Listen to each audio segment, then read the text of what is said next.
అన్ని జిల్లాల్లో కూడా రైతుల కష్టాలు వర్ణనాతీతంగా ఉన్నాయి. ఈ జిల్లా అని కాదు, ఏ ఒక్క జిల్లా చూసినా రైతులు ఇవాళ కష్టాల్లో ఉన్నారు, ప్రాణాలు కోల్పోతూ ఉన్నారు. 47-48 డిగ్రీల హీట్లో రైతులు వడ్లు పోసుకొని, మక్కలు పోసుకొని, జొన్నలు పోసుకొని కళ్ళాలలో కూర్చుంటే ఈ ప్రభుత్వానికి కానీ ముఖ్యమంత్రి గారికి కానీ కనీసం చీమ గుట్టినట్టు కూడా లేదు.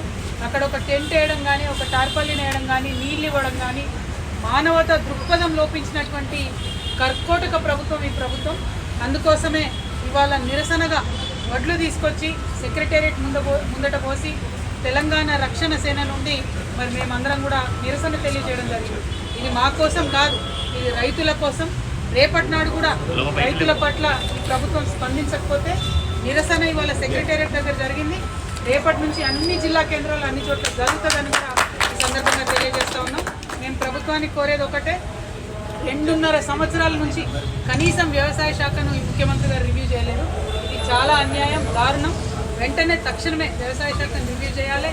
వడ్లు కళ్ళాల నుంచి మొత్తం కొనుగోలు చేసే విధంగా ముఖ్యమంత్రి గారు ఆర్డర్ ఇవ్వాలి. అది ఏ పంట అయినా సరే చివరి గింజ కంట కొనాలని చెప్పి మేము డిమాండ్ చేస్తూ ఉన్నాం. మరి ముఖ్యమంత్రి గారు రైతుల గోస పోసుకోకుండా వారి ప్రాణాలు కాపాడాలి, చనిపోయినటువంటి రైతులకు కాంపన్సేషన్ ఇవ్వాలి. ఏదైతే దళారుల చేతిలో మోసపోతున్నటువంటి రైతులు ఉన్నారో, ఒక పక్క రైస్ మిల్లలో వసూలు చేస్తున్నారు, ఇంకో పక్క కొనుగోలు కేంద్రాల్లో వసూలు చేస్తున్నారు.